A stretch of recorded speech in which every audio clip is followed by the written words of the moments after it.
Ժամը 15-ն է Open Media-ի ուղիղ եթերում Renews լրատվականը շարունակում է իր աշխատանքը։ Ես Անի Զաքարյանն եմ, մենք աշխատում ենք հանուն Հայաստանի Հանրապետության։ Մենք շարունակում ենք անջատել աղմուկն ու խոսել կարևորի մասին, Հայաստանի ու աշխարհի լրահոսը դարձնել հասանելի ու թափանցիկ ձեզ համար, ներկայացնելով բացառապես անաչառ տեղեկատվություն։ Իսկ ընտրությունը ձերն է։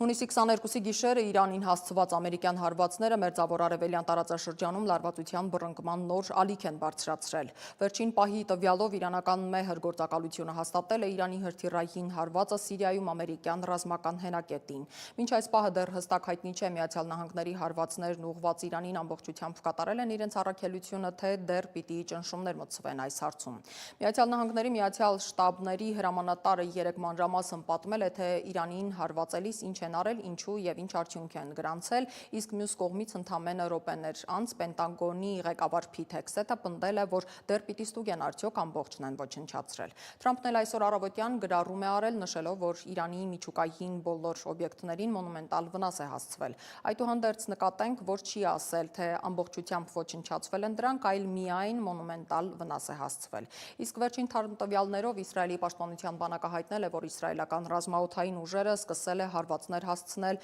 Իրանի արևմտյան հատվածում Քերմանշահի ռազմական օբյեկտներին, դիտենք տեսանյութը։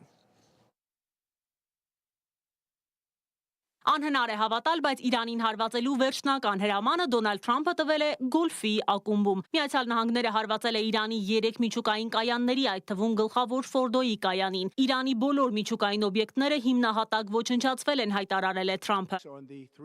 ԱՄՆ զինուժը զանգվածային ճշգրիտ հարվածներ հասցրեց իրանական ռեժիմի 3 առանցքային միջուկային օբյեկտներին՝ Ֆորդոյին, Նաթանզին եւ Սպահանին։ Իրանի առանցքային միջուկային հարստացման օբյեկտներն ամբողջությամբ եւ լիովին ոչնչացվել են։ Իրանը, Մերձավոր Արևելքի բռնարարը, այժմ պետք է խաղաղություն կնքի։ Միացյալ Նահանգները Իրանին հարվածել է, ինչպես ամերիկացիներն են ասում, բոլոր ռումբերի մայրը համարվող զինամթերքով։ Մենք ոչնչացրինք Իրանի միջուկային ծրագիրը, սա պատմական հարված էր, որի ընթացքում B-2 Spirit ռմբակոծիչները կատարել են 2001 թվականից ի վեր իրենց ամենաերկար առաքելությունը եւ առաջին անգամ մարտական պայմաններում կիրառվել է հակաբունկերային ռումբը, որը հայտնի է որպես ռումբերի մայր։ Հեքսեթը խոստովանել է, որ Միացյալ Նահանգները Իրանին հասցրած հարվածներին պատրաստվել է շաբաթներ շարունակ, խիստ գաղտնիության պայմաններում։ Այս հարվածներից հետո Իսրայելի վարչապետ Նեթանյահուն նամակ է թողել Լացի պատի մոտ եւ աղոթել, ապա շնորհակալական մեծ ուղերձով հանդես եկել։ Ամերիկան իսկապես անգերազանցելի էր։ Նա արել է այն, ինչ երկրի վրա ոչ մի այլ երկիր չէր կարող անել։ Նախ գալիս է ուժը, հետո խաղաղությունը։ Նախագահ Թրամփ, ես շնորհակալ եմ ձեզ։ Թրամփին շնորհակալ է նաև ամբողջ Թել Ավիվը, Իսրայելի մայրաքաղաքում հսկայական պաստառներ են։ Շնորհակալություն, պարոն նախագահ, գրությամբ։ Իդեպ Իրանը պնդում է, որ նախապես տարհանել է բոլոր 3 միջուկային օբյեկտները, որոնք ռմբակոծել են Միացյալ Նահանգները։ Լիլիթ Մուրադյան, Open Media։ Տեղի ունեցել ՄԱԿ-ի անվտանգության խորհրդի նիստը ու թեև Միացյալ Նահանգները փաստացի դարձավ Իրան-Իսրայել հակամարտության մասնակից, այդուհանդերձ նախարար Փիթ Հեքսեթը հայտարարել է, որ Իրանին ամերիկյան հարվածներից հետո եկել է դեպի խաղաղություն շարժվելու ժամանակը։ Դիտենք Մերի Դանիելյանի պատրաստած տեսանյութը։ Իրանի արտգործնախարար Աբբաս Արաղչին Մոսկվայում հանդիպել է Ռուսաստանի նախագահ Վլադիմիր Պուտինի հետ։ Իսլամական Հանրապետության գլխավոր դիվանագետը Իրանի նկատմամբ Իսրայելի եւ Միացյալ Նահանգների գործողությունները ապօրինություն է որակել։ Իսրայելի եւ Ամերիկայի ագրեսիվ գործողությունները բացարձակապես ոչ լեգիտիմ են եւ խախտում են միջազգային նորմերը։ Մենք հիմա պաշտպանում ենք երկրի ինքնիշխանությունը եւ մեր պաշտպանությունը կրում է միանգամայն լեգիտիմ բնույթ։ Վլադիմիր Պուտինի խոսքով Իրանի դեմ Միացյալ Նահանգների հարձակումը բացարձակապես ոչ հրահրված ագրեսիա է, որը ոչ մի հիմք եւ արդարացում չունի։ Նախքան հանդիպումը Արաղչին Մոսկվա ժամանելուն պես հայտարարել էր, որ Իրանն ու Ռուսաստանը միշտ սերտ խորհրդակցություններ են անցկացնում ընդհանուր սպառնալիքներին դիմակայելու համար։ Իրանի եւ Ռուսաստանի միջև խորհրդակցությունները միշտ եղել են եւ մենք միասին աշխատել եւ խորհրդակցել ենք յուրաքանչյուր հարցի շուրջ, համակարգելով մեր դիրքորոշումները։ Ներկայումս տարածաշրջանում կան հատուկ պայմաններ, որոնք պահանջում են, որ մեր դիրքորոշումները լինեն ավելի ճշգրիտ, լուրջ եւ ուշադիր։ Նախորդին Իսլամական Հանրապետության արտգործնախարարությունը խստագույնս դատապարտել էր Իրանի խաղաղ նշանակության միջուկային օբյեկտների դեմ Միացյալ Նահանգների ռազմական ագրեսիան եւ հայտարարել, որ Իրանն իրեն իրավունք է վերապահում ամբողջ ուժով դիմադրել Միացյալ Նահանգների ռազմական ագրեսիային իր ազգային շահերը պաշտպանելու համար։ Նախորդին ամերիկյան հարձակումը դատապարտել էին Ռուսաստանն ու Չինաստանը, որոնք նաեւ ՄԱԿ-ի անվտանգության խորհրդին իսկ էին պահանջել։ Շատ երկրներ, այդ թվում Թուրքիան, մտահոգություն էին հայտնել։ Ռուսաստանի արտաքին գերատեսչությունը հատուկ հայտարարությամբ շեշտել էր, որ ինքնիշխան պետության տարածքը հրթիռառմբային հարվածների ենթարկելու անպատասխանատու որոշումը, ինչպիսի փաստարկներով էլ այն հիմնավորվի, կոպտորեն խախտում է միջազգային իրավունքը, ՄԱԿ-ի կանոնադրությունը, ՄԱԿ-ի անվտանգության խորհրդի բանաձևերը, որոնք նախկինում միանշանակ որակել են նման գործողություններն անթույլատրելի։ Ընդ որում հարվածներն իրականացրել է մի երկիր, որը հանդիսանում է ՄԱԿ-ի անվտանգության խորհրդի անդամ։ Արտգործնախարար Սերգեյ Լավրովն ահազանգել է, որ ինքնապաշտպանության իրավունքի կիրառումը առանց ՄԱԿ-ի կանոնադրությունը հաշվի առնելու աշխարհակարգում կհանգեցնի լիակատար քաոսի։ Ամերիկացի տարբեր պաշտոնյաներ հայտարարում են, թե Միացյալ Նահանգները Իրանի հետ պատերազմի մեջ չէ, մեկ անգամյա հարված էր, որը կարող է շարունակություն ունենալ, ոչ ավելին։ Եվ ինչպես ասել է պաշտպանության նախարար Փիթ Հեքսեթը, եկել է դեպի խաղաղություն շարժվելու ժամանակը։ Պետքարտուղար Մարկո Ռուբիոն CBS հեռուստաընկերությանը հայտարարել է, որ Վաշինգտոնը պատրաստ է Իրանի հետ գործարքի, որը կբխի Իրանի շահերից, սակայն ամերիկյան կողմը պահանջում է, որ Իրանը հրաժարվի միջուկային հավակնություններից։ Հիմա Իրանի դեմ ռազմական գործողություններ նախատեսված չեն, եթե իհարկե նրանք հիմարություն չանեն եւ հարձակվեն ամերիկացիների կամ ամերիկյան շահերի վրա, նշել է պետքարտուղարը։ Փոխնախագահ Ջեյ Վենսն էլ հայտարարել է, որ Վաշինգտոնը շահագրգռված չէ Մերձավոր Արևելքում երկարատև հակամարտությամբ, քանի որ դա բացարձակապես կործանարար կլինի տարածաշրջանի համար։ Եվրամիության բարձր հանձնակատար Կայա Կալասը կոչ է արել Իրանին, Իսրայելին ու Միացյալ Նահանգներին վերադառնալ բանակցությունների սեղանի շուրջ։ Նա միաժամանակ շեշտել է, որ Իրանին պետք է չթույլատրվի միջուկային զենք ստեղծել, քանի որ դա սպառնալիք կդառնա տարածաշրջանային անվտանգության համար։ Խաղաղության կոչ է արել Հռոմի Պապ Լևոն 14-րդը։ Պոնտիֆիկոսը հայտարարել է, որ այսօր առավել քան երբևէ հնչում է խաղաղության կոչը, մարդկության ճիչը, որը կոչ է անում պատասխանատվության եւ խոհեմության։ Դրանք չպետք է խլացվեն զենքով եւ ռետորական խոսքերով, որոնք միայն բորբոքում են հակամարտությունները։ Պատերազմը չի լուծում խնդիրները, այլ խորը վերքեր է առաջացնում ժողովուրդների պատմության մեջ։ Մերի Դանիելյան, Reopen Media։ ՄԱԿ-ի անվտանգության խորհուրդը հրավիրել է արտակարգ նիստ քննարկելու Միացյալ Նահանգների եւ Իսրայելի կողմից Իրանի միջուկային օբյեկտների դեմ իրականացված հարվածները։ Իրանի ներկայացուցիչ Ամիր Սաիդ Իրավանին նշել է, սա պատմական փորձություն է այս խորհրդի միավորված ազգերի կազմակերպության համար որպես ամբողջություն։ Եթե այս խորհուրդը չկարողանա գործել եւ դատապարտել այս բացահայտ ագրեսիան, հանցակցության բիծը հավերժ կմնա նրա խղճի վրա, ինչպես դա տեղի է ունենում Գազայի հետ։ Չինաստանի ներկայացուցիչ Ֆու Ցունը քննադատել է Միացյալ Նահանգների գործողությունները, նշելով, որ դրանք խախտում են միջազգային իրավունքը եւ Իրանի ինքնիշխանությունը։ ՄԱԿ-ի գլխավոր քարտուղար Անտոնիո Գուտերեշը կոչ է արել դիվանագիտական լուծման եւ հրադադարի։ Չինաստանը, Ռուսաստանը եւ Պակիստանն էլ առաջարկել են հրադադարի բանաձև, որին հակազդել է Միացյալ Նահանգները։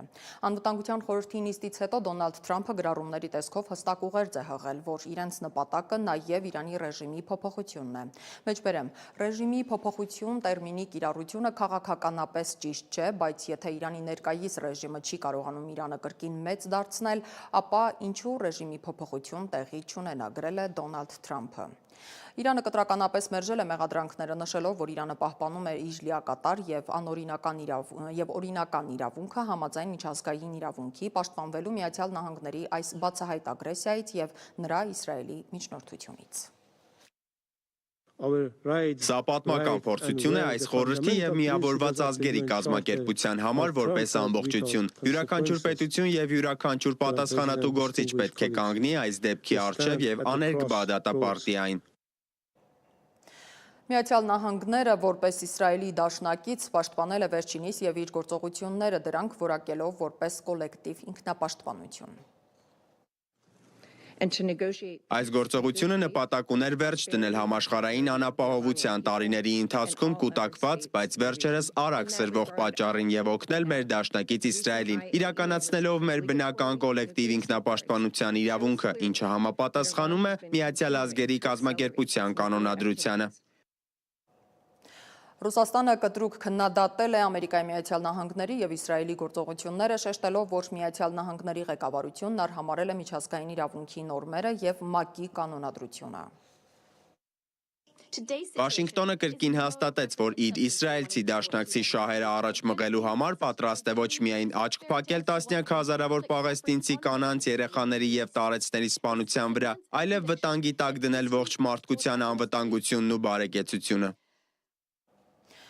Այս ամենի ֆոնին Իրանի խորհրդարանը 3 քվեարկեց Հորմուզի նեղուցը փակելու օգտին։ Վերջնական որոշումը պետք է կայացնի ազգային անվտանգության խորհուրդը։ Ամերիկայի Միացյալ Նահանգների փոխնախագահ Վենսն էլ հայտարարել է, թե Հորմուզի նեղուցում նավագնացությունը խաթարելու Իրանի փորձն ինքնասպանություն կլինի Իրանի համար։ Նշենք, որ Հորմուզի նեղուցն աշխարհաքաղաքական, տնտեսական ու ռազմական հսկայական նշանակություն ունեցող ծովային երթուղի է։ Այն գտնվում է Իրանի հարավային կողմի եւ Օմանի Մուսանդամ թերակղզու միջև, միացնում է եւ Օմանի ծոցերը, հետևաբար նաև Հնդկական օվկիանոսը։ Այս նեղուցն աշխարհի նավթային շնչափողն է, քանի որ այստեղով օրական անցնում է շուրջ 20 միլիոն բարել նավթ, այսինքն աշխարհում սպառվող նավթի մոտ 1/3-ը։ Այս թեմայի շուրջ մեծ անդրադարձ կունենանք առաջիկայում։ Շարունակենք։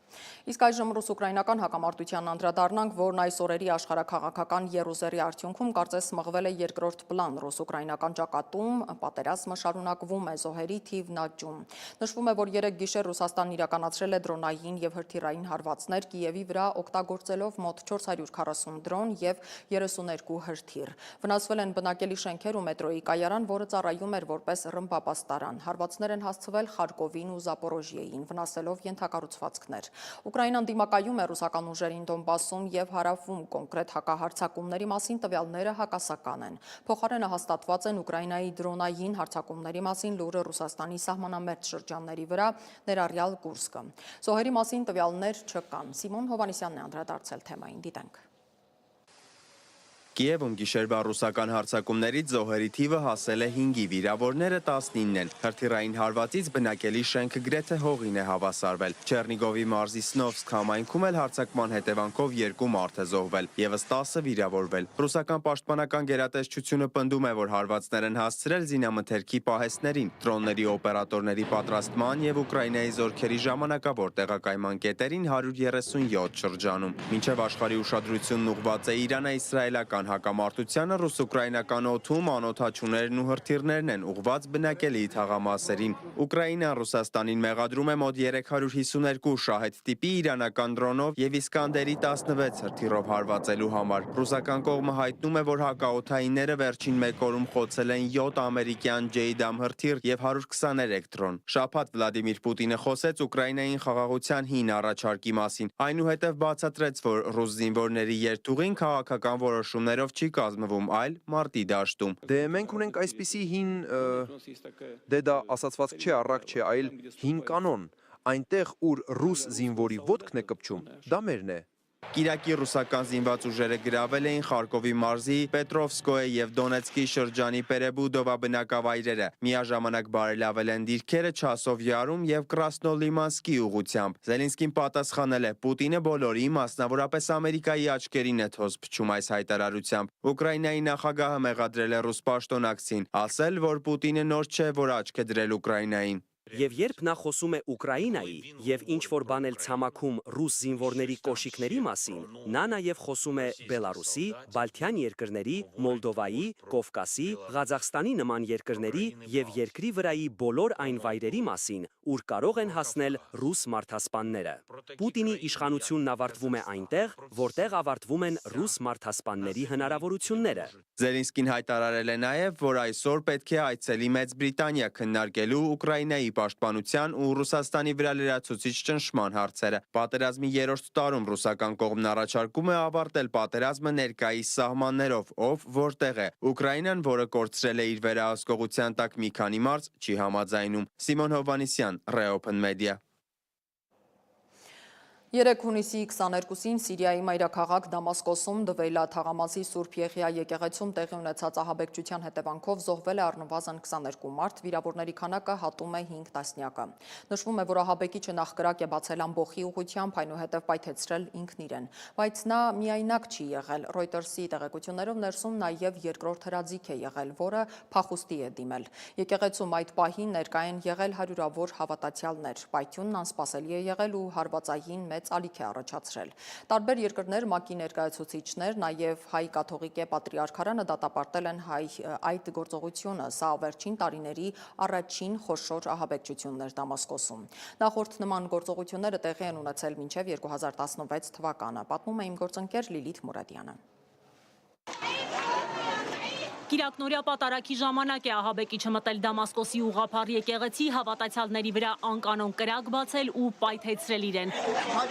Զոհերի թիվը հասել է 22-ի, 50-ից ավելի մարդ վիրավոր է։ Սուրբ Եղիա հունական եկեղեցու քահանան պատմել է, որ ահաբեկիչները երկուսն են եղել։ Մենք եկեղեցուց դուրս կրակոցներ լսեցինք, հետո երկու հոգի պայթուցիկ գոտիներով ներս մտան, կրակեցին եւ պայթեցրին դրանք։ Ըստ Սիրիայի ներքին գործերի նախարարության ինքնասպան ահաբեկիչը իսլամական պետության անդամ է եղել։ Սա Դամասկոսում առաջին ահաբեկչությունն էր այն բանից հետո, երբ նախկին նախագահ Բաշար Ալ-Ասադը դեկտեմբերին տապալվեց իսլամիստների գլխավորած ապստամբության հետևանքով։ Ասադի տապալումից հետո իսլամական պետությունը Սիրիայում եկեղեցիների վրա մի քանի հարձակման փորձ է կատարել, սակայն որևէ մեկը չէր հաջողել։ Սիրիայի նախագահ Ահմեդ Ալ-Շարան, որը գլխավորում էր Ասադի դեմ հարձակումը, անցումային փուլի համար իշխանություն ստանձնելուց առաջ բազմիցս հայտարարել է, որ պաշտպանելու է փոքրամասնություններին։ Հունաստանի արտգործնախարարությունը դատապարտել է ահաբեկչությունը ու այն անվանել զազրելի հարձակում։ Ահաբեկչությունը դատապարտել է նաև Թուրքիան, որի օգնությամբ իդեպ Սիրիայի նոր ղեկավար Ալ-Շարան դարձավ նախագահ ու աշխարհը մոռացավ նրա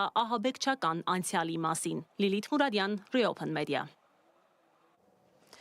Արտաքին գործերի նախարար Արարատ Միրզոյանը նախորդին հեռախոսազրույց է ունեցել Եվրոպական հանձնաժողովի փոխնախագահ, Եվրամիության արտաքին գործերի ու անվտանգության քաղաքականության հարցերով բարձր ներկայացուցիչ Կայա Կալասի հետ։ Անդրադառնալով Հայաստան-Եվրամիություն փոխգործակցությանը Արարատ Միրզոյանը եւ Կալասը մտքեր են փոխանակել առաջիկայում նախատեսվող շփումների օրակարգի շուրջ։ Արարատ Միրզոյանը պաշտոնական այցով կմեկնի Չինաստան, արտաքին գործերի նախարարը Պեկին կմեկնի Չինաստանի Կոմկուսի կենտկոմի քաղբյուրոյի անդամ եւ արտաքին գործերի նախարար Վան Յիի հրավերով։ Հունիսի 24-ից 27-ը նախատեսված է հանդիպում Չինաստանի արտաքին գերատեսչության ղեկավար Վան Յիի հետ, ծրագրված են նաեւ այլ քննարկումներ։ Նշենք, որ Չինաստանի Տյանցզին քաղաքում հունիսի 24-ից 26-ը նախատեսված է Դավոսի համաշխարհային ֆորումը։ Պաշտպանության նախարար Սուրեն Պապիկյանն էլ իր գլխավորությամբ տեղի ունեցել պաշտպանության նախարարին կից կոլեգիայի նիստ պատասխանատու ստորաբաժանումների ղեկավարների զինված ուժերի գործունեության մի շարք ոլորտներում ընթացող աշխատանքների վերաբերյալ զեկույցներից հետո պաշտպանական գերատեսչության ղեկավարը տվել է մի շարք ցուցումներ եւ հանձնարարականներ։ Մայրտաճարում 3 բազմաթիվ քաղաքացիներ էին հավաքվել ի պաշտպանություն հայ առաքելական եկեղեցու Սուրբ Պատարագ է մատուցվել Մայրտաճարում։ Պատարագի ավարտին ամենայն հայոց հայրապետի հանդիսապետությամբ կատարվել է մաղթանք Մայր Աթոր Սուրբ Էջմիածնի անսասանության եւ հավետ պայծառության համար։ Ամենայն հայոց Գարեգին II կաթողիկոսի օրհնությամբ հավատացյալների երկրպագության համար դուրս են բերվել Սուրբ Էջմիածնի սրբազան մասունքները։ Կաթողիկե Սուրբ Էջմիածնի տոնի առիթով Սուրբ Պատարագից հետո Մայրտաճարի բակում ամենայն հայոց կաթողիկոս Գարեգին II-ը հայտարարել է, որ իշխանությունների սանձազերծած հակաեկեղեցական արշավը լրջագույն սպառնալիք է ազգային միաբանությանը ուղիղ հարված հայոց պետականությանը։ Մեջբերեմ, օրերս ազգային բարերար Սամվել Կարապետյանի դեմ իրականացվեց անօրինական հետապնդում բռնաճնշումներով երբեք երկիր չի կառուցվի, սպառնալիքի ու վախի մթնոլորտում արդարություն ու համերաշխություն չի հաստատվի, ասել է Գարեգին II վեհափառը։ Վարչապետ Նիկոլ Փաշինյանը հերթական գրառումն է արել ուղղված Մայրաթորում տեղի ունեցած կաթողիկե Սուրբ Էջմիածնի տոնի առիթով Սուրբ Պատարագից հետո Մայրտաճարի բակում ամենայն հայոց կաթողիկոս Գարեգին II-ի ելույթին։ Մեջբերեմ, այսօրվա քարոզը լավ առիթ է, որ կտրիչ Ներսիսյանը հանրությանը ներկայացնի իր տիկնոջը եւ զավակին։ Պարզաբանի, թե իրեն հայտնի պոռնկացումներից հետո ինչու է Սամվել Խաչատրյանին պահում վեղարի տակ։ Բացահայտի մոմի վաճառքի շահույթը ինչպես է բաշխվում Կարոյի եւ Եզրասի միջև 50-50 թե այլ տրամաբանությամբ։ Բարձրաձայնի որքան է կազմել այդ շահույթը 2024 թվականին, նաև բացատրի ինչու այդ շահույթներից Կարոն եւ Եզրասը վճարումներ չեն անում Հայաստանի պետական բյուջե, գրել է նա։ Էջմիածնում լրագրողի եւ գործարար Գաբրիել Ջեմբերջյանի միջև աղմկոտ վիճաբանություն է տեղի ունեցել։ Լրագրողը գործարարին հարցրել է, թե ինչու է մասնակցել Աննա Հակոբյանի կազմակերպած ընթրիքներին, երբ նույն իշխանությունն իրեն փողերի լվացման մեղադրանք է առաջադրում։ Հարցապնդման կրկնությունից հետո խոսակցությունը վերածվել է վեճի։ Եկեղեցի։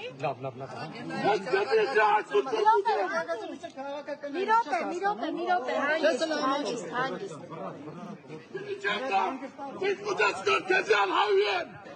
հանգստանալու, պարոն Ջերդերցի։ Ապուշ, հոն, զաղված, Պարոն Ջերդերցի։ Տեղի ունեցած վիճաբանությանն անդրադարձել է առաջին տիկինը Աննա Հակոբյանը ֆեյսբուքյան իր էջում գրել է «Իմ քայլը» հիմնադրամի մասին ու դիմելով լրագրողին հավելել. «Մեջբերեմ, բայց նրանք ի տարբերություն քեզ սողացող տգետիդ աշխատանքի դիմաց ստիպված չեն լինի ծառայություն մատուցել իրենց աշխատանքով ապահովողին եւ մարդկանց ինֆարկտի հասցնել տխմարագույն հարցերով ու պնդումներով»։ Իսկ Սամվել Կարապետյանի պաշտպանները հրապարակել են գործարարի նամակի 3-րդ մասը, մեջբերեմ, ինչ հաջողվեց ներկա իշխանություններին, ամբողջովին քանդել երկրի արտաքին անվտանգությունը, ամբողջովին փչացնել հարաբերությունները գլխավոր դաշնակցի հետ, ամբողջովին փչացնել հարաբերությունները ռազմական բոլոր դաշնակիցների հետ, ժողովրդին հրամցնելով թվայցյալ խաչմերուկների եւ խաղաղության մասին երազանքները։ Արդյունքում մի քանի կացին կախեց մեր երկրի գլխին Թուրքիա, Ադրբեջան, նույնիսկ արդեն Պակիստան։ Կորցրեցինք հազարամյակների բացառիկ արժեքավոր պատմություն ունեցող եւ արյան գնով պահած հայկական Արցախը, որից հետո խաղաղության պայմանագրի էժանագին եւ սուտ խոստումներով սկսեցին հատ առ հատ հանձնել Հայաստանի Հանրապետության տարածքները։ Քանդեցին զինված ուժերը, հանձնելուց ու քանդելուց հետո մեր երկրի սահմանները պաշտպանելու միակ միջոցը դարձան մի քանի անհասկանալի մարդկանց հեռադիտակները։ Սուտ խոստումներով, թե իբրև սրանից հետո ստորագրելու ենք խաղաղության պայմանագիրը, իր էժանագին կեցվածքով սկսեց վազել հարևան երկրների ղեկավարների հետևից, արժեզրկելով դարեր շարունակ հայ մարդուն վայել արժանապատիվ ապրելու հնարավորությունը։ Շուտով մեր արտաքին անվտանգությունը վերակառուցվելու է, իսկ արժանապատվությունը շատ արագ վերականգնվելու է, պայքարելու ենք շարունակելի, գրել է Կարապետյանը։ Եվ վերջում մի կարճ լուր Ռուսաստանի անվտանգության դաշնային ծառայությունն այսօր հաղորդագրություն է տարածել, համաձայն որի բացահայտվել է ադամանդների մաքսանենգության դեպք։ Իբր այն կազմակերպել են Հայաստանի քաղաքացիներ Բաղիկյան եղբայրները։ Ըստ անվտանգության դաշնային ծառայության ռուսական Ալրոսա ընկերությունից գողացված ադամանդները տեղափոխվել են Հայաստան ADM Diamonds SP, որի շահառուն հայազգի գործարար եւ պատգամավոր Խաչատուր Սուքյասյանն է։ Գործարարի խոսնակը հերքել է լուրը, թե Սուքյասյանը կապ ունի այդ կազմակերպության հետ։ Այսքանը մեր հաջորդ թողարկումը ժամը 18-ին է, հետևեք մեր բազմալեզու լրատվությանը մեր սոցիալական հարթակներում։ Մենք աշխատում ենք հանուն Հայաստանի Հանրապետության։ Ես Անին եմ Զաքարյան, ձեզ հրաժեշտ եմ տալիս, կհանդիպենք վաղը։ Հաջողություն։